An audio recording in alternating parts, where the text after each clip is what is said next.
प्रभानक्षत्रे सम्पत्तिनामदेस्य नागेश्वरनामदेस्य अभियोगनामदेस्य आर्यज्ञावयस्य तिका स्वामीज्ञावयस्य प्रभानक्षत्रसामवेनामदेस्य प्रमोशनविदमवयनामदेस्य स्नेहितं कीर्तिवर्णनामदेस्य वणेन्द्रनामदेस्य सारायज्ञावनामदेस्य उत्तरायणं श्रीकान्तनामदेस्य स्नेहिते सन्तमयनामदेस्य रेवदेस्य प्रतिगाननामदेस्य पुराणनामदेस्य स्नेहिते पद्मवयनामदेस्य उत्तरायणं प्रवेशानामदेस्य वणक्षत्रे मोहननामदेस्य वणक्षत्रे अत्यानामदेस्य प्रभानक्षत्रे अचित्तानामदेस्य उत्तरायणं लाभानामदेस्य प्रभानक्षत्रे कृष्णकुमार भवते सत्यो जातं प्रपद्यामि सत्यो जाताय वै नमो नमः भवे भवेनादि भवे भवस्वमान् भवोद्भवाय नमः कार्तिकेयाय विद्महे शक्तिहस्ताय धीमहि तन्नः स्कन्दः प्रचोदयात्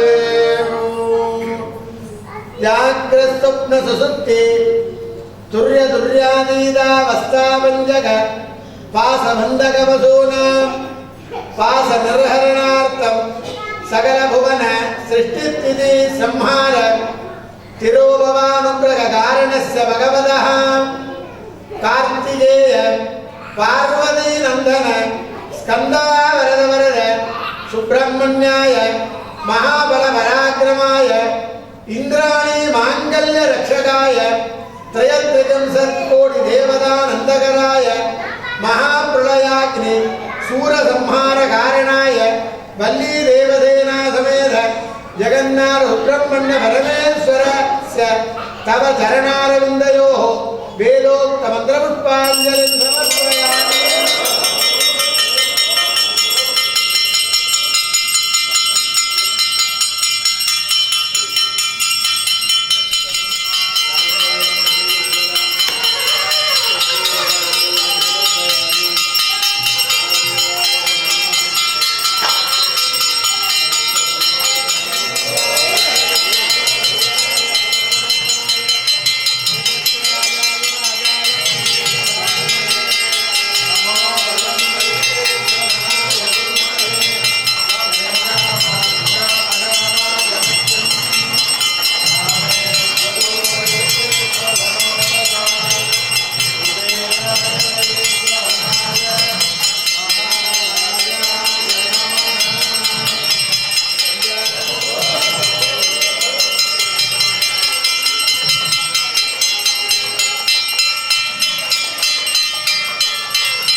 Jaya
படி கணபதி வர அருளின் நன்மிகு கோடை வடிவினர் பாயில் வழி வலமுறையுறையே நாம் வணங்குகிறோம்.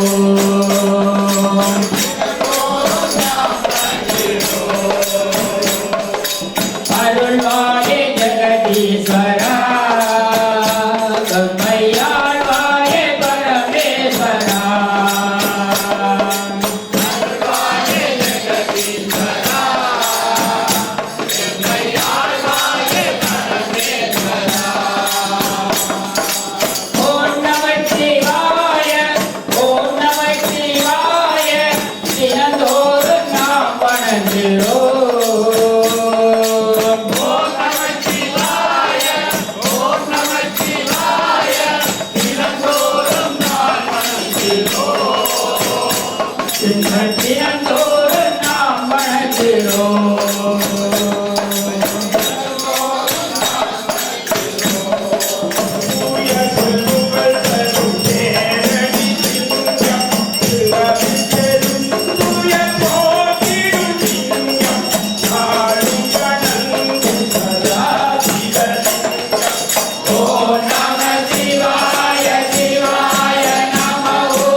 பெரியார்களே, எம்பெருமானாகிய முருகப்பெருமானுடைய ஸ்கந்த சஷ்டியின் பெருவிழாவிலே இன்றைய தினம் எம்பெருமானுடைய விசேஷ அபிஷேக ஆராதனைகள், விசேஷ பூஜை, வசந்த மண்டப பூஜை, திருவீதி உலா வருகின்ற காட்சியினை கண்டு தரிசித்து வணங்கிய உங்கள் எல்லோருடைய பிரார்த்தனைகள், வேண்டுதல்கள், விண்ணப்பங்கள், நேர்த்திகள் அனைத்தையும் முருகப்பெருமான் ஏற்று உங்கள் எல்லோருக்கும் என்றென்றும் சுகானந்த பெருவாழ்வையும் சகல செல்வங்களையும் எம்பெருமான் அருள வேண்டும் என்று ஆசி கூறி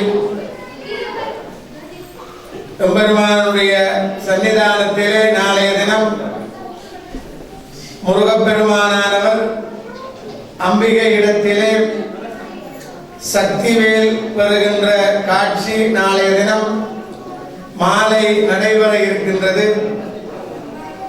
அம்பாள் வேல் வழங்குகின்றது எதற்காக என்றால், சூரபத்மனானவன் சிவனை நினைத்து தியானம் செய்து தவம் செய்து அவரிடத்திலே வரங்களை வாங்கி, அதாவது எந்தவித ஆயுதத்தினாலும் தனக்கு அழிவில்லை, எந்தவித தெய்வத்தினாலும் அதாவது சிவத்தினாலும் அழிவில்லை, சக்தியினாலும் அழிவில்லை, தனக்கு அப்படி ஒரு சாவு வரக்கூடாது என்று சிவனிடத்திலே வரத்தை வாங்கியவன் சூரபத்மன். அப்பொழுது அங்கே சக்தியானவள் கூறுவாள், சிவத்தினாலும் அழிவில்லை, சிவசக்தியினால் உனக்கு அழிவு, அதாவது தனியாக சிவத்தினாலும் அழிவில்லை, சக்தியினாலும் அழிவில்லை, சிவசக்தியால் அழிவு என்று வரம் கொடுத்தார்கள். அந்த சூரபத்மனானவன் முருகப்பெருமானுடைய அவதாரத்தையே விதந்து ஒரு நாளும் அவன் கூறவில்லை. சிறுபிள்ளை சிறுபிள்ளை என்று இந்த கந்தபுராணம் முழுக்க நாம் படித்து பார்த்தால் முருகனை அவன் தெய்வமாக ஏற்றுக்கொள்ளவில்லை. கடந்த 4 நாட்கள் யுத்தத்திலேயும் அவன் முருகப்பெருமானை சிறுபிள்ளை, கல கல என முழக்கும் கண்டை சிறுவன் என்றே கூறி வந்தான். நாளைய தினம்தான் அவனுடைய ஆணவம் குறைந்து முருகனை பார்த்து முருகன் தேவர்களின் மகன்தான், இறைவன்தான், சக்திதான் என்கின்ற உணர்வை பெறுகின்றான். அன்றைய தினத்திலேதான் இந்த வேல் வழங்குகின்ற வைபவம் இங்கே நடைபெற இருக்கின்றது. ஆகவே இந்த சிவசக்தியின் மூலம்தான் சூரபத்மனை கொல்ல வேண்டும் என்பதற்காக, அதாவது அழிக்க வேண்டும், சம்மாரம் செய்ய வேண்டும் என்பதற்காகத்தான் சிவபெருமான் தன்னுடைய நெற்றிக்கண்ணிலே 6 பொறிகளை தோன்றுவித்து அந்த 6 பொறிகளும் ஆகாயத்திலே சென்று ஆகாயமானது அந்த வெப்பத்தை தாங்க முடியாமல் வாயுவிடம் கொடுத்து, வாயுவும் அந்த வெப்பத்தை தாங்க முடியாமல் அக்னியிடம் கொடுத்து, அக்னியும் அந்த வெப்பத்தை தாங்க முடியாமல் சரவண பொய்கை என்கின்ற நீரிலே கொண்டு போய் மண்ணிலே இருந்து உருவாகிய தாமரை மலர்களின் மேலே 6 குழந்தைகளாக அந்த 6 பொறிகளும் வந்து தங்கி குழந்தைகளானது என்று கந்தபுராணம் கூறுகின்றது. இது எதற்காக என்றால், முருகனுடைய திரு அவதாரத்திலேயே பஞ்சபூதங்களையும், அதாவது பிருத்திவி, அப்பு, தேஜு, வாயு, ஆகாசம் என்று சொல்லப்படுகின்ற 5 பூதங்கள், அதாவது நீர், நிலம், நெருப்பு, காற்று, ஆகாயம் என்று சொல்லப்படுகின்ற 5 பூதங்களுடைய செயற்கையிலே முருகப்பெருமான் அண்டையும் தாவி முருகன் அவதரித்தான் என்பதை கந்தபுராணம் மிக அழகாக கூறுகின்றது. அப்படி அவதரித்த முருகப்பெருமான் சூரனை சம்மாரம் செய்வதற்கு முன்பதாக எங்களுக்கு பல அறிவுரைகளை விளங்கப்படுத்தி இருக்கின்றார். அதாவது சிவகுருநாதன் என்று ஒரு பெயர் இருக்கின்றது முருகப்பெருமானுக்கு. அதை போல கார்த்திகேயன், காங்கேயன், சரவணபவன் என்று இப்படி பல பெயர்கள் இருக்கின்றது. அதிலே முதன்மையாக திகழ்வது கார்த்திகேயன் என்கின்ற முருகப்பெருமானுடைய முதல் பெயர். அதனாலே தான் நாம் ஒவ்வொரு மாதத்திலே வருகின்ற கார்த்திகையிலும் முருகப்பெருமானுக்கு மிக விசேஷமாக கொண்டாடி விரதம் இருக்கின்ற வளமை இருக்கின்றது. காரணம், அந்த கார்த்திகை பெண்கள் முருகப்பெருமானை வளர்த்து சிவசக்தியிடம் ஒப்படைத்ததனால் சிவபெருமான் அவர்களுக்கு தனித்துவமான ஒரு வரத்தை வழங்கினார். அதாவது கார்த்திகை பெண்களுடைய வளர்ப்பிலே அவர் வளர்ந்ததினாலே கார்த்திகை நட்சத்திரத்திலே யார் முருகனை கும்பிடுகிறார்களோ விரதம் இருக்கிறார்களோ அவர்களுக்கு வேண்டிய வரங்களை முருகப்பெருமான் நல்குவான் என்று கார்த்திகேயன் என்கின்ற நாமத்தை சிவசக்தி உண்டாக்கினார்கள். அங்கே நாமத்தை சூட்டினார்கள். அப்படி ஒவ்வொரு நாமமும் வருகின்ற முருகப்பெருமான் சிவ குருநாதன் என்கின்ற ஒரு பெயரும் அந்த எம்பெருமானுக்கு இருக்கின்றது. எதனால் என்றால் ஓம் என்கின்ற பிரணவத்தை பிரம்மா அதனுடைய அர்த்தத்தை கூறாமல் விட்டதனால் பிரம்மனை சிறையிலே அடைத்தான் முருகன் என்பதை நாம் அறிவோம். ஆனால் அந்த விளக்கத்தை கேட்டு சிவபெருமானே முருகனிடத்திலே சென்று முருகனை தன்னுடைய தோளிலே தூக்கி வைத்து அந்த உபதேசத்தை செய்யும்படி கேட்கின்றார். இதில் இருந்து என்ன தெரிகின்றது என்றால், அல்லது நாம் என்ன தெரிந்து கொள்ள வேண்டும் என்றால், சிறுவர்களிடமிருந்து நாம் படிக்கின்ற விடயங்கள் நிறைய இருக்கின்றது. அது மாத்திரமல்ல, எங்களுடைய பின்னுக்கு வருகின்ற சந்ததியினர் இதை நடாத்துவார்களா, இதை செய்கிறார்களா என்பதை அறிவதற்காகத்தான் அந்த கதையை அங்கே வைத்தார்களே தவிர சிவபெருமானுக்கு பிரணவத்தினுடைய தத்துவம் தெரியாது என்பதல்ல. அப்படி முருகப்பெருமானை தன்னுடைய தோளிலே தூக்கி வைத்து அந்த ஓமினுடைய தத்துவத்தை கேட்டு அறிந்தார் என்று கூறுவார்கள். அது எதற்காக என்றால், அதாவது நாம் ஒரு தொழிலிலே இருக்கின்றோம் என்றால், ஒரு கடையோ அல்லது ஒரு நகைக்கடையோ வைத்திருக்கின்ற ஒரு முதலாளியானவர் தன்னுடைய மகன் ஒரு பருவத்தை அடைந்தவுடன் தன்னுடைய அந்த கடைக்கு மகனை பொறுப்பாக அனுப்புவார். நீ போய் வியாபாரத்தை செய்துவாரும் அல்லது தொழிலை செய்துவார் அல்லது அந்த ஃபேக்டரியை இயக்கிப்பார் என்று கூறுவார்கள். ஏன், தனக்கு பின்னாடி இதை நடாத்தக்கூடிய தத்துவம் இவனுக்கு இருக்கா, வருகின்றதா, அல்லது என்னை விட திறம்பட நடாத்துகின்றானா என்பதை உணர்த்துவதற்காக, அதை உணர்வதற்காக அங்கே செய்து பார்ப்பார்கள். இப்பொழுது கூட எங்களுடைய வீடுகளிலே எங்களுடைய 1 வயது குழந்தை அல்லது 2 வயது குழந்தை அல்லது பேர பிள்ளையை நாம் கேட்கின்றோம், உங்களுடைய அப்பாவை காட்டு என்று கேட்கின்றோம். ஏன், எங்களுக்கு தெரியாத என்னுடைய மகனுடைய குழந்தை தான் என்று. ஆனால் அந்த குழந்தைக்கு தகப்பன் யார் என்று அறிந்திருக்கின்றதா என்பதை அறிவதற்காக அப்படி கேட்போம். அதே குழந்தையை திருப்பி கேட்போம், உன்னுடைய பேர் என்ன யார் என்று கேட்போம். ஏன், அதனுடைய பேரை அந்த பிள்ளை சொல்லுகின்றதா, அதை அறிந்திருக்கின்றதா என்பதை நாம் அறிந்து பார்ப்பதற்காக அப்படி கேட்கின்றோம். அதைத்தான் முருகப்பெருமானிடத்திலே சிவபெருமானும் அறிந்து கொண்டார். ஆகவேதான் அவருக்கு சிவகுருநாதன் என்கின்ற பெயர் வந்திருக்கின்றது. அதாவது எதற்காக கூறுகின்றேன் என்றால், பல ஆண்டுகளுக்கு முன்பு இவ்வாலயத்திற்கு வரும்பொழுது பல அடியவர்கள், அதாவது வயதில் ஒரு நடுத்தர வயதுடைய பெரியோர்கள் இந்த ஆலயத்திலே பல தொண்டுகளை செய்தார்கள். அதாவது அபிஷேகங்கள், ஆராதனைகள், அலங்காரங்கள், ஆலயத்தை சுத்தப்படுத்துவது போன்ற நிகழ்வுகளிலே ஒரு நடுத்தரமான வயதுடையவர்கள் இங்கே இருந்து செய்வதை நான் பல ஆண்டுகளுக்கு முன்பு கும்பாபிஷேகம், இங்கே மகோத்சவங்கள் பல செய்திருக்கின்றேன், அப்பொழுது பார்த்திருக்கின்றேன். ஆனால் இப்பொழுது வரும்பொழுது ஒரு மனதிலே ஒரு சந்தோஷம் ஏற்பட்டது. காரணம், இப்பொழுது இந்த ஆலய சூழலில் இளைஞர்கள் நின்று திருத்தொண்டினை செய்து வருகின்றார்கள். அதாவது இந்த ஆலயத்தை சுத்தப்படுத்துகிறார்கள். இந்த ஆலயத்திற்கு வேண்டிய பூஜை உபகரணங்கள், அதாவது எங்களுக்கு கூட சில நேரம் பஞ்சபாத்திரம் எது, தீர்த்த பாத்திரம் எது என்று தெரியாது. அதாவது ரெண்டுக்குமே கரண்டி இருக்கின்றது. பஞ்சபாத்திரம் என்பது பூஜைக்கு பாவிப்பது, தீர்த்த சொம்பு என்பது தீர்த்தம் வழங்குவதற்காக பாவிப்பது. இது இரண்டுக்கும் கரண்டி இருக்கின்றது. ஆனால் நாங்கள் சில நேரம் மாறி கூட சொல்லிக் விடுவோம். ஆனால் இந்த இளைஞர்கள் நேற்று இவ்வளவு, அதாவது இந்த 4 தினங்களும் இங்கே பார்த்த பொழுது அலங்காரத்துக்கு உதவி செய்கின்றார்கள். ஒவ்வொரு காலத்திலும் ஒவ்வொரு நேரத்திலும் முருகப்பெருமான், அதாவது மூலாலயத்திலே இருக்கின்ற முருகப்பெருமானுக்கு வேண்டிய சீலைகளை, அதாவது நாங்கள் கட்டுவோம், ஒவ்வொரு சுவாமிக்கும் ஒரு கலர். ஆனால் அவர்கள் அப்படி இல்லை, ஒரே கலரை 2 சுவாமிக்கும் சேர்த்து கட்டுகின்றார்கள். எந்த சுவாமிக்கு எந்த கலர் என்பதை அறிந்து செய்யப்படுகிறார்கள். அதாவது நாங்கள் எங்களுடைய அறிவு கட்டின வரை ஒரு காலத்திலே ஒவ்வொன்றை செய்தோம். ஆனால் எங்களுக்கு பின்னுக்கு வருகின்றவர்கள் எங்களை விட அறிவு சார்ந்து வருகின்றார்கள். இளைஞர்களாக இருந்தாலும் சரி, குழந்தைகளாக இருந்தாலும் சரி. இப்பொழுது கூட நாங்கள் எங்களுடைய நாட்டிலே இருக்கின்ற பெரிய அளவு விலை மதிப்பு உயர்வான டெலிபோன், அதாவது ஹேண்ட்போனை சில வேலைகள் செய்ய எங்களுக்கு தெரியாது. ஆனால் எங்களுடைய பேரப்பிள்ளைகள், என்னுடைய பேரப்பிள்ளைகள் அல்லது எங்களுக்கு வயது குறைந்த பிள்ளைகள் அதை மிக நுட்பமாக கையாண்டு ஒவ்வொரு வேலைகளையும் செய்கிறார்கள். இது என்னத்தை காட்டுகின்றது என்றால் முருகப்பெருமானுடைய சிவகுருநாதன் என்கின்ற பெயரை அங்கே வழங்குவதற்காக சிவன் முருகனிடத்திலே ஓங்காரத்தை கேட்பதை போல் இருக்கின்றது. நாம் முதல் தரம் அல்லது அதற்கு முன்பு இங்கு வரும்பொழுது ஒரு தட்டு பிள்ளைகளிலே தான் இந்த நாட்டுக்கு வந்திறங்கினேன்.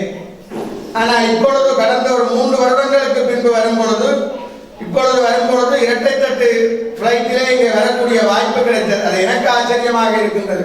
உங்களுக்கு பழகி இருக்கலாம். என்ன காரணம்? அதற்காக முதலிலே பிளைட்டை கண்டுபிடித்தவன் முட்டாளும் அல்ல, இப்பொழுது 2 தட்டை கண்டுபிடித்தவன் முட்டாளும் அல்ல. காரணம், அப்பொழுது உள்ள சூழலில் ஒரு தட்டை கண்டுபிடித்தவன் தான் திறமசாலி. ஆனால் இப்பொழுது எங்களுடைய அவருக்கு பின்னுக்கு வந்த இளைஞர்கள் விஞ்ஞானிகள் அதை இரட்டை தட்டாக்கி பலவிதமான வசதிகள், அதாவது நான் முதலிலே இந்த சூரிய சிவன் கோயிலுக்கு வரும்பொழுது கடந்த 10 வருடங்களுக்கு 8-9 வருடங்களுக்கு முன்பு வரும்பொழுது ஏதாவது ஒரு படம் போகும், அதைத்தான் நாங்கள் பார்க்கலாம். ஆனால் இப்பொழுது வரும்பொழுது எந்த மொழிக்காரர் வருகிறார்களோ அவர்கள் எல்லாம் பார்க்கக்கூடிய அளவு வசதி தொழில்நுட்பத்தை எங்களுக்கு பின்னுக்கு வந்த இளைஞர்கள் உருவாக்கி இருக்கிறார்கள். இந்த உருவாக்கம் தான் இந்த ஆலயத்திலேயும் சிறந்து வழங்குகின்றது. அதாவது நாம் தொடர்ந்து தொண்டு செய்வது, அதாவது தொண்டர்தம் பெருமையும் அறிய உண்ணாது என்று சுந்தரமூர்த்தி சுவாமிகள் கூறினார். அதாவது தொண்டர்கள் ஒவ்வொருவரும் செய்கின்ற தொண்டுதான் எங்களை தேஜோமயமாக்குகின்றது. அதாவது உதாரணமாக இப்ப இந்த மாதத்திலே, அதாவது நவராத்திரி 10 நாட்கள், கேதார கௌரி விரதம் 21 நாட்கள், கந்த சஷ்டி 6 நாட்கள், இப்படி இந்த ஆலய சூழலிலே வாழுகின்ற நீங்கள் தினமும் இந்த ஆலயத்திற்கு வந்து தரிசிப்பதனால் உங்களுடைய முகங்களிலும் உடம்பிலேயும் ஒரு தேஜஸ் வந்திருக்கின்றது. இதை எப்படி சொல்ல வேண்டும் என்றால், பொதுவாக இந்த 6 நாட்கள் விரதம் இருந்து நீங்கள் வீட்டுக்கு சென்றவுடன் உங்களுடைய நண்பர்களோ அல்லது உங்களுடைய கணவனோ அல்லது கணவனுக்கு ஏற்ற அந்த மனைவியோ அல்லது எங்களுடைய தாய் தந்தையோ அல்லது சகோதரமோ கூறுவார்கள், 6 நாள் விரதம் இருந்தாய் என்று கூறுகிறாய், ஆனால் உன்னுடைய முகத்திலே வாட்டம் தெரியவில்லை. என்ன காரணம் என்றால், இந்த ஆலய சூழலிலே வந்து நாம் முருகப்பெருமானுடைய அலங்காரத்தை பார்க்கின்றோம், ஒவ்வொரு விக்கிரகங்களுடைய அலங்காரத்தை பார்க்கின்றோம். இதிலே கண் திருப்தி அடைந்து விடுகின்றது. இங்கே தேவாரங்கள் மந்திரங்களை கேட்கின்றோம், உங்களுடைய காதுகளில் இதமாக இருக்கின்றது. அதே போல இங்கே எம்பெருமானுடைய பிரசாதத்தை நாம் உணவாக எடுத்துக் கொள்ளுகின்றோம், அதிலே திருவருள் கலந்து இருக்கின்றது. அதாவது எங்களுடைய வீட்டிலே நாம் சமைத்தால் அதற்கு சாதம் அல்லது சோறு என்று சொல்லுகின்றோம்.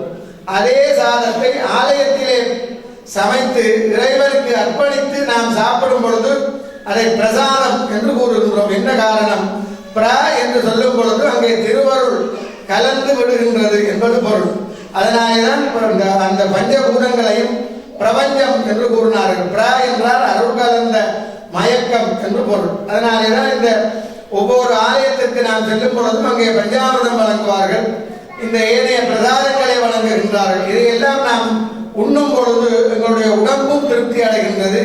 ஆகவே கண்ணுக்கு திருப்தி கிடைக்கின்றது, மனதுக்கு திருப்தி கிடைக்கின்றது, காதுக்கு இனிமை கிடைக்கின்றது, உடம்புக்கு நாவுக்கு சுவை கிடைக்கின்றது. நல்ல தேவாரங்கள் திருவாசகங்களை பாடுகின்றார்கள், அதிலே நாமும் சுத்தமடைகின்றது. இப்படி ஒவ்வொரு விடயங்களையும் நாம் செய்யும் பொழுது எங்களுடைய உடம்பு தனித்துவமான ஒரு தேஜஸை அடைந்து விடுகின்றது. அதனாலேதான் எவ்வளவு விரதம் இருந்து, அதாவது இந்த ஆலய மகோத்சவம் முடிந்த 2ஆம் நாள் பக்தர்களை பார்த்தால் முகமெல்லாம் செந்தளிப்பாக இருக்கும். இப்பொழுது இங்கே இருக்கின்ற அன்பர்களாகிய உங்களை யாரையும் பார்த்து நான் கூற முடியாது, நீங்கள் எல்லோரும் விரதம் இருக்கிறீர்கள், சாப்பிடாமல் 4 தினங்கள் இருக்கிறீர்கள் என்று சொல்ல முடியாது. அந்த இறைவனை தரிசித்த தேஜஸ் எங்களிடம் எங்களுடைய முகத்திலே வருகின்றது.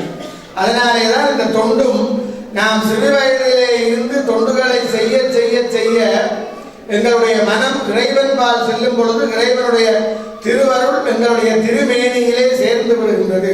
இதை நாங்கள் கூறவில்லை, மணிவாசக பெருந்தகை மிக அழகாக கூறினார். அதாவது இரும்பு தரு மனத்தேனை ஈர்த்து ஈர்த்து கரும்பு சுவை காட்டினை நின் கலனிலை என்று திருவாசகத்திலே ஒரு வரி வருகின்றது. அதாவது நாம் ஒரு 5 வயதில் கருப்பஞ்சாறு செய்வதை பார்த்திருக்கின்றேன். அதாவது 2 சிலிண்டர் மாதிரி இருக்கின்ற 2 சில்லு மாதிரி அந்த சில்லுக்குள்ளே கரும்பை கொடுப்பார்கள். அதை நசித்து அந்த இரும்பு எப்படி கரும்பாகின்றதோ, அதாவது நான் ஒரு 5 வயதிலே போய் பார்த்து தொடும் பொழுது அந்த சிலிண்டரிலே இரும்பினுடைய தன்மை தான் எங்களுக்கு தெரியும். அதே நான் ஒரு 20 வருடங்களுக்கு பின்பு அந்த சிலிண்டரை தொட்டு நக்கி பார்த்தால் அதிலே கரும்பினுடைய சுவை இருக்கும். காரணம், ஒவ்வொரு நாளும் அது கரும்பை இழுத்து இழுத்து நசித்து சுற்றுவதால் அந்த இரும்பினுடைய தன்மை போய் கரும்பினுடைய தன்மை அந்த சிலிண்டரிலே வந்துவிடும். அதைத்தான் மணிவாசக பெருந்தகை கூறினார், இரும்பு தரு மனத்தை, அதாவது இரும்பா இருந்த என்னுடைய மனத்தை உன்னுடைய திருப்பாதத்திலே நீ தினமும் இழுத்து இழுத்து என்னை விட்டதினாலே நான் இப்ப கரும்பு சுவை தரு சுவை காட்டினை நீ கலகினை. அதாவது இரும்பு மனம் கொண்டு இருந்த என்னை நீ தினமும் ஆலயத்திற்கு வந்து நான் தொண்டு செய்து உன்னோடு சேர்ந்து உன்னை வழிபட்டு, அதாவது அவனருளாலே அவன்தால் வணங்கி என்று, அதாவது உன்னுடைய திருவருள் இருந்து உன்னை நான் வணங்கியபடியால் நான் இப்பொழுது கரும்பாகி விட்டேன், அதாவது இனித்து விடுகின்றது என்னுடைய மனம் என்றார். அதே போல இந்த இளைஞர்கள் இங்கே வந்து தொண்டு செய்ய செய்ய அவர்களுடைய உடம்பிலே தனித்துவமான ஒரு தேஜஸ் என்கின்ற ஒன்று உண்டாகும். அந்த தேஜஸ் என்றால் அந்த சமஸ்கிருத சொல்லு தேஜஸ் என்பது எங்களுடைய உடம்பை தூய்மைப்படுத்தி ஒரு புனிதமாகும். அந்த புனிதத்தன்மையைத்தான் தேஜஸ் என்று கூறுவார்கள். அந்த தேஜஸை வழங்குவது நாம் தினமும் ஆலயத்திற்கு வந்து வழிபட்டு தொண்டுகள் செய்வதனால். இந்த தேஜஸுடைய தன்மை எப்படி உதாரணம், அதாவது என்னுடைய ஒரு சொந்த அனுபவம். இம்முறை நான் விமான நிலையத்திற்கு, அதாவது சூரிச்சிக்கு வரும்பொழுது வேறொரு கோவிலுக்கு வேறொரு ஐயரும் என்னோடு பயணித்திருந்தார். அவர் இங்கே வந்து ஃப்ளைட்டால் இறங்கின உடனே ஒரு பெரிய பேக்கில் இருந்து ஒரு பெரிய அட்ரஸ் எல்லாம் எடுத்து, இந்த அட்ரஸ் கட்சிகள் கொண்டால் எனக்கு இருக்குது, உங்களுக்கு இருக்கான்னு கேட்டால் நான் உண்மை வரும்பொழுது அந்த அப்படி அட்ரஸ் ஒன்றுமே எழுதி வரவில்லை. ஒவ்வொரு முறை வரும்பொழுதும் ஃப்ரம் அட்ரஸும் இங்கே எங்கே போகின்றோம் என்கின்ற விவரமும் எழுதி கொண்டு வராங்க. அங்கே காட்டினால் உங்களுக்கு பிரச்சனை இல்லை என்ற எண்ணத்தோடு. ஆனால் இவருடன் திடீரென்று ரகுவையா அழைத்ததனால் முதல் நாள் மத்தியானம் அம்பா கோவிலை பூஜை முடித்து அன்று மாலை புறப்பட்டு இரவு ஃப்ளைட்டில் ஏறி இங்கே வந்து இறங்கும் பொழுது என்னுடைய அட்ரஸ் எதுவுமே இல்லை. எங்களுடைய மகன் இங்கே இருக்கிறார், அவருடைய அட்ரஸ்களும் எங்களுக்கு தெரியாது. உண்மையில் டெலிஃபோன் நம்பர் கூட எங்களுக்கு பாடம் இல்லை. அப்படி இருந்து நான் நார்மலாக வந்து அதில் வந்தேன். அப்போ அவர் தன்னுடைய அட்ரஸை காட்டி பார்த்தீங்களா, நான் அட்ரஸ் கொடுக்குறேன், நீ என்னென்ன உனக்கு விலாசங்களாக இருக்கா இங்கே போகிறதுக்குன்ற. நான் சொன்னேன், எனக்கு ஒரு விலாசம் இருக்குது, நான் எப்படியாவது போய்கொள்வேன், நீங்கள் போங்க அவரை முன்னுக்கு அனுப்பினேன். அவர் எனக்கு ஒரு 2 மனிதர் முன்னாக இருந்தார். அதாவது தெய்வ செயல் என்பது எப்படி இருக்கின்றால், எனக்கு முன்னுக்கு வந்திருந்தவர் அவரே அந்த கண்ணாடி கூட்டுக்குள்ளே இருக்கின்ற விசா ஆஃபீஸர் அழைத்து பல கேள்விகள் எல்லாம் கேட்டு அந்த அட்ரஸை பார்த்து அவரெல்லாம் விசாரித்து நம்பர் எல்லாம் விசாரித்தார். என்னை கூப்பிட்டவர் கிட்ட போனேன், எங்கே போறேன் அவர் தன்னுடைய பாஷையில் கேட்டார். நான் ஒரு அரைக்குறையா Zurich Sivan temple Zurich okay இப்படி காட்டினார். விரலை வச்சு உடனே 2 செகண்ட் நான் விரலை வச்சு ஒரு சீலை குத்தி கொடுத்தேன். நான் வந்து ரயிலில் ஏறி பார்சல் கலெக்ட் பண்ணும்போது தான் மற்ற ஐயர் வாரேன். அப்போ என்ன காரணம், நாம் தினமும் இந்த நைனாதீவு அம்பாளுக்கோ அல்லது ஏதாவது ஒரு ஆலயத்தில் நின்று நாம் இறைவனுக்கு, அதாவது உங்களுக்காக பூஜை பண்ணினாலும் சரி அல்லது நீங்கள் தட்சிண தருவீர்கள் என்பதற்காக பூஜை பண்ணினாலும் சரி, நாங்கள் சுவாமிக்கு தான் பூஜை பண்ணுகின்றோம். அந்த பண்ணுற ஒரு பலன் என்னை எந்தவித கேள்வியும் கேட்காம உண்மையில் அட்ரஸ் கேட்டுனா எனக்கு தரமாறி இருக்கு தெரியாது. நானும் என் பிறகுதான் யோசிச்சு இனிமேல் வரும்பொழுது இப்படியெல்லாம் ஆயுதத்தோட வரணும் என்றதை உணர்ந்தேன். ஆனால் இறைவனுடைய அதாவது நாங்கள் தினமும் அந்த அன்னைக்கு பூஜை செய்த பலத்தினால் எங்களுக்கு முன் அந்த திருவடி சென்று கொடுக்கும். அதனாலேதான் இந்த கந்தசஷ்டி கவசத்திலே கூட முருகனுடைய பாடலில் வருகின்றது, நெஞ்சில் ஒரு கால் நினைக்க இருகாலம் தோன்றும். அதாவது நான் ஒரு கால் இறைவன் நினைத்து போகும்போது என்ன அவன் என்ன கையெல்லாம் காட்டி பேசுறேன், என்ன வெளியே நான் ஓகே சரி என்னவோ நடக்கிற பார்ப்போம், ஏதோ ஒரு வழியில விட்டுத்தான் ஆகும், வேண்டாம் விசா ஒரிஜினல் விட்டுத்தான் ஆகும், பாஸ்போர்ட்ல காலம் இல்லை. ஆகவே சரி இப்படியோ விடத்தானே போறான்ற தைரியத்தோடு வர அந்த இறைவன் திருவருள் என்ன செய்யுது, உடனே இந்த இப்படி காட்டினா நாங்கள் வச்சுட்டு வந்தேன். அப்ப என்ன காரணம், நாம் தினமும் இந்த ஆலயத்திலே தொண்டு செய்து செய்து அந்த இறைவனுடைய திருவருள் எங்களுக்கு பெற்றுவிட்டால் நாம் நிச்சயமாக எல்லா விடயங்களும், என்றால் வெக்கமில்லை நான் கூறுகின்றேன், உண்மையில் எனக்கு ஆங்கிலம் பேச தெரியாது. ஏதோ காலாதி காலம் இங்கே ராதான சப்போர்ட்ல 10 வருஷமா வந்து போறோம், பரவாயில்லை. ஆங்கிலம் தெரியாது, சமஸ்கிருதமும் தமிழையும் தவிர உண்மையில் சிங்களமும் நான் படிக்கவில்லை. காரணம் அது படிக்க மனம் பெறவில்லை. ஓகே, அதாவது முதல் தரம் நீங்கள் எப்படி இங்கு வந்தீர்களோ அதை போலத்தான் நான் இப்போ 10ஆம் தரம் வரும்பொழுதும் அங்கே இங்கே பார்த்து கேட்கறதுக்கு பதில் சொல்ல தெரியாம முடிந்து கொண்டுதான் உண்மையில் வருகின்றேன்.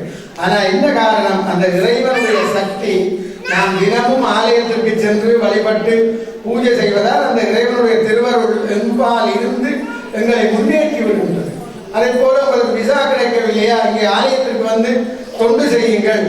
இளைஞர்கள் இளைஞிகள் அதாவது கன்னிகைகள் இங்கே வந்து எங்களுடைய ஆலயத்திற்கு வேண்டிய உதவிகளை செய்து செய்து செய்து வர எங்களுடைய ஆலயமும் மேலும் இனி இங்கே ஒரு சந்தோஷம். அதாவது பெரிய நிர்வாகம் என்கின்ற ஒன்று, சின்ன நிர்வாகம் என்கின்ற ஒன்றை நியமித்து நடாத்துகிறார்கள். இது உண்மையில் ஒரு வழிகாட்டி. இதைத்தான் சிவபெருமான் வழிகாட்டினார். அதெல்லாம் எங்களுடைய சிவபரம்பருடைய ஆதிக்கத்தின் மூலம் இங்கே நடைபெறுகின்றது. ஏனென்றால் எங்களுக்கு பின் சந்ததியினர் நன்றாக நடத்த வேண்டும் என்றால் நாங்கள் விட்டுக் கொடுக்க வேண்டும். அந்த விட்டுக் கொடுப்பனவும் தாராளமாக இங்கே இருக்கின்றது. ஏனைய இளைஞர்கள் இங்கே வந்து உண்மை, அதாவது எங்கள் நாட்டிலே நான் தாய்நாட்டை குறை கூறுவதென்று அல்ல, எங்களுடைய நாட்டில் இங்கே இங்கிருந்து புலம்பெயர்ந்த மக்களிலே இருந்து ஊருக்கு வந்து திருவிழா செய்கிற உபயக்காரரை கேட்டால் தெரியும். பெண்களுடைய வருகை எங்களுடைய ஆலயங்களில், அதாவது எங்களுடைய ஆலயம் என்றால் நயினாதேவி நல்லூரை தவிர்த்த ஏனைய கிராமங்களில் இருக்கின்ற ஆலயங்களில் மாலை திருவிழாவுக்கு பெண்கள் வருவது மிக குறைவு. காரணம், அந்த நேரத்திலே தான் 6 மணியிலிருந்து 9 மணி வரை சிறந்த நாடகங்கள் இருப்பது. அதனால் அங்கே உள்ளே வருவதில்லை. சுவாமி தூக்குவதற்கு ஆண்கள் மாத்திரம் வந்து நிச்சயமாக சுவாமி தூக்கித்தல்கிறார்கள். சிரிப்பதற்கல்ல, உண்மையில் திருவிழாக்கள் செய்த ஆண்களை கேட்டால் அல்லது குடும்பக்காரரை கேட்டால் தெரியும். அங்கே போய் செய்யும் பொழுது பல லட்சக்கணக்கில், அதாவது ஒரு நாள் திருவிழா செய்வதற்கு எங்களுடைய ஊர்காசு 1.5 லட்சம் 2 லட்சம் ரூபாய் முடியும். ஆனால் சுவாமி தூக்குவதற்கு வீதியிலே இருப்பவரை, பக்கத்திலே இருப்பவரை அழைத்துத்தான் சுவாமி தூக்கி திருவிழா செய்கிறோம். காரணம் இந்த நாடகத்தினால். ஆனால் இங்கே பல பெண்களை பார்க்கக்கூடியதாக இருக்கிறது. காரணம் என்ன, இறை பக்தியும் அதாவது உங்களுடைய ஒவ்வொருடைய முகமும் செந்தளிப்பாக இருக்கின்றது. காரணம் என்ன, தினமும் ஆலயத்திற்கு வந்து வழிபட்டு தெய்வ சிந்தனை, பரோபகார சிந்தனை. அதாவது இங்கே வாழுகின்ற மக்கள் ஏனையோருக்கு இடைஞ்சல் செய்வதில்லை. அங்கே அப்படி இல்லை. காரோடினாலும் நாங்கள் கதவுகளாலே வாழைப்பழத்தோட போடுவோம், வெற்றிலையை தூக்குவோம், மற்றவர்கள் இடைஞ்சலான வேலை எல்லாமே செய்வோம். ஆனால் இங்கே நாங்கள் ஆலயால பார்த்து தான் எப்படி செய்கிறோம். இங்கே அதுக்கு உண்டான பொருட்கள் உண்டான இடத்திலே வைக்கிறீர்கள். அப்புறம் அந்த சுகமாக மற்றவர்கள் இடைஞ்சல் இல்லாத வாழ்க்கையை நீங்கள் வாழுகின்றதுனாலே நீங்கள் நல்லா இருக்கிறீர்கள். அதே போல இங்கே இளைஞர்களும் இந்த ஆலயத்திற்கு வந்து தினமும் தொண்டு செய்வதனால் அவர்களுக்கு ஒரு தனித்துவமான தேஜஸ் இருக்கின்றது. அதாவது இந்த சாத்தப்படி சாத்திர அவர் மிக நன்றாக இருக்கின்றார், பார்ப்பதற்கு அழகாக இருக்கின்றார். அதே போல கிச்சிலே வேலை செய்கின்ற நம்பினார் இந்த ஆலய சூழலே இருக்கின்ற அத்தனை பேரும் உண்மையாக தொண்டு செய்கிறார்கள். அவர்களுக்கு தேஜோசஸ் என்று சொல்லப்படுகின்ற தெய்வத்தன்மை எப்படி ஒரு இரும்பிலே காந்தத்திலே நாங்கள் இரும்பை வைத்து வைத்து அந்த இரும்பு காந்தமாகின்றதோ அதை போல தெய்வத்தோடு புழங்க புழங்க அவர்களும் தெய்வத்தன்மை பெறுவார்கள். மேலும் சேராத அன்பர்கள் எல்லோரும் இந்த திருத்தொண்டிலே சேர வேண்டும். காரணம், தொண்டர்களுடைய பெருமைதான். அதாவது கந்த புராணமும் சரி, ஏனைய சேக்கிழார் புராணமும் சரி, எந்த புராணத்தை எடுத்தாலும் 63 நாயன்மார்களுடைய பெருமைதான் அங்கே விதந்து கூறப்படுகின்ற. ஒவ்வொருவரும் ஒவ்வொரு விதமான திருப்பணி செய்திருக்கிறார்கள், சரீர உதவி செய்திருக்கிறார்கள். ஆகவே அடியார்கள் எல்லோரும் இங்கே வந்து தங்களாலான சரீர உதவியை செய்யுங்கள். இளைஞர்கள் இந்த ஆலயத்தை பொருட்படுத்தி இந்த ஆலயத்திற்கு வேண்டியவற்றை வேண்டிய நேரத்திலே செய்து உங்களால் இயன்ற நிதி உதவிகள், சரீர உதவிகள், அதாவது எப்பொழுது பார்த்தாலும் நிதி கேட்கின்றோம் என்பதல்ல கருத்து. நிதியும் தேவை, அதாவது பணமும் தேவை, சரீர உதவியும் தேவை. ஆகவே நீங்கள் எல்லோரும் சரீர தொண்டு செய்து எம்பெருமானுடைய திருவருளை பெற வேண்டும்.